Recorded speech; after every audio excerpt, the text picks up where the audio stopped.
കൃഷ്ണ ഗുരുവായൂരപ്പ ശരണം. പൊന്നുണ്ണിക്കണ്ണൻ്റെ ഉഷപൂജ അലങ്കാരം രാവിലെ 4 മണിയോടുകൂടി മലർനിവേദ്യം കഴിഞ്ഞ് ശ്രീകോവിൽ നട തുറന്നു. പൊന്നുണ്ണിക്കണ്ണനത് ആ ശ്രീലകത്ത് പുഞ്ചിരിച്ച് നിൽക്കുകയാണ്. നെയ്വിളക്കുകളെല്ലാം നിറഞ്ഞ് കത്തണുണ്ട്. അതിൻ്റെ ശോഭയിൽ പൊന്നുണ്ണിക്കണ്ണൻ്റെ പുഞ്ചിരി കാണാൻ കൂടുതൽ കൂടുതൽ കൂടുതൽ ഒരു ഭംഗിയുണ്ട്. പൊന്നുണ്ണിക്കണ്ണൻ്റെ തിരുമുഖം ചന്ദനം ചാർത്തിയിട്ടുണ്ട്. ചെവിയിൽ ചെവിപ്പൂക്കൾ വെച്ചിട്ടുണ്ട്. മാറത്ത് 3 സ്വർണ്ണത്തിലകങ്ങളും 2 സ്വർണ്ണമാലകളും ചാർത്തിയിരിക്കുന്നു. പൊന്നിൻ കിങ്ങിണി കെട്ടി പട്ടുകോണകമെടുത്ത് ഓറഞ്ച് നിറത്തിലുള്ളൊരു പട്ടും വെള്ളപ്പട്ടും കൂട്ടിക്കെട്ടി ഞൊറിഞ്ഞെടുത്തിട്ടുണ്ട്. വലത് കയ്യിൽ ഓടക്കുഴലുണ്ട്, താമരയുണ്ട്. സ്വർണ്ണ കിരീടം ചാർത്തി കിരീടത്തിന്മേൽ 3 തിരുമുടിമാലകളും 2 വലിയ വനമാലകളും ചാർത്തിയിരിക്കുന്നു. അങ്ങനെ സുന്ദരനായി പുഞ്ചിരിച്ച് നിൽക്കുന്ന സച്ചിദാനന്ദ കട്ടയെയാണ് നട തുറന്ന സമയത്ത് ഭക്തന്മാരെല്ലാവരും കാണുന്നത്. അവർക്ക് ആനന്ദത്തിൽ ആറാടി ആ പൊന്നുണ്ണിക്കണ്ണൻ്റെ തിരുനാമങ്ങളും ചൊല്ലി കണ്ണൻ്റെ അടുത്തേക്ക് അതാ ഓടി ഓടി ഓടി ഓടി പോണു. ആ സോപാനപ്പടിയിൽ നിന്ന് കണ്ണനെ കൺകുളിർക്കെ കണ്ട് കണ്ണൻ്റെ തൃക്കാൽക്കൽ വീണ് നമസ്കരിക്കണോ, പ്രാർത്ഥിക്കണോ. കണ്ണൻ്റെ അനുഗ്രഹം അവർക്കെല്ലാവർക്കും ഉണ്ടാവണോ. ആ സുന്ദര രൂപം നമുക്കും നമ്മുടെ മനസ്സിലേക്ക് ഒന്ന് ആവാഹിച്ചാലോ. പൊന്നിൻ കിങ്ങിണി കെട്ടി പട്ടുകോണകം കൊടുത്ത് ഓറഞ്ച് നിറത്തിലുള്ളൊരു പട്ടും വെള്ളപ്പട്ടും കൂട്ടിക്കെട്ടി ഞൊറിഞ്ഞുടുത്ത് കയ്യിൽ ഓടക്കുഴലും താമരയും പിടിച്ച് സർവാഭരണ വിഭൂഷിതനായി നിന്ന് പുഞ്ചിരിക്കുന്ന സച്ചിദാനന്ദ കട്ടയെ എല്ലാവരും മനസ്സിൽ വിചാരിച്ചോളൂ. ആ പൊന്നുണ്ണിക്കണ്ണൻ അതാ നമ്മുടെ മനസ്സിൻ്റെ ഉള്ളിലേക്ക് അതാ കയറി വരണു. ആ പൊന്നുണ്ണിക്കണ്ണൻ അവിടെ എത്തിക്കഴിഞ്ഞാൽ ആ 2 കൈ കൊണ്ടോട് കൂട്ടിപ്പിടിച്ച് അവിടെ നിർത്തി അവിടെ പ്രതിഷ്ഠിച്ച് ആ കണ്ണനുമായി കുറച്ച് നേരം സംവദിച്ച് ആ കണ്ണനെ ഒന്ന് കൊഞ്ചിച്ച് ലാളിച്ചൊരു മുത്തം കൊടുത്ത് ആ കണ്ണൻ്റെ തൃക്കാൽക്കൽ വീണ് നമസ്കരിക്കാം, പ്രാർത്ഥിക്കാം. കണ്ണൻ്റെ അനുഗ്രഹം നമുക്കെല്ലാവർക്കും എല്ലാം ഇപ്പോഴും ഉണ്ടാവും.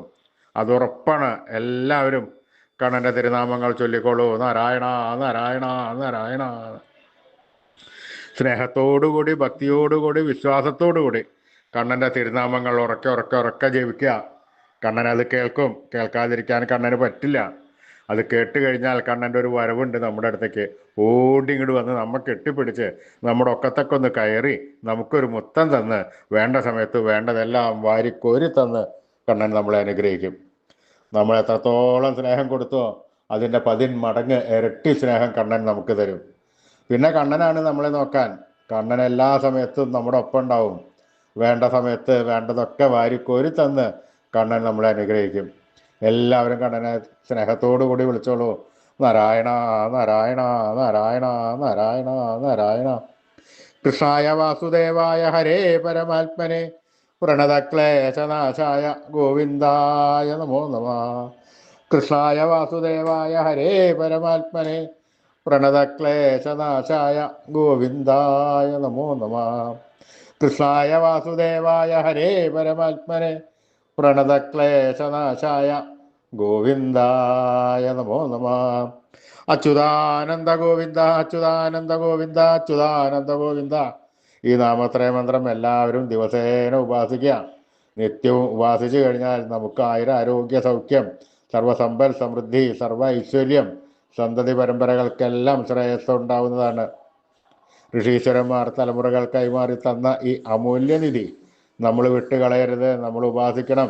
അതുമാത്രം പോരാ, നമ്മുടെ വരും തലമുറകൾക്ക് അത് ഉപദേശിച്ചു കൊടുത്ത് അവരെ കൊണ്ട് ഉപാസിപ്പിക്കുകയും വേണം.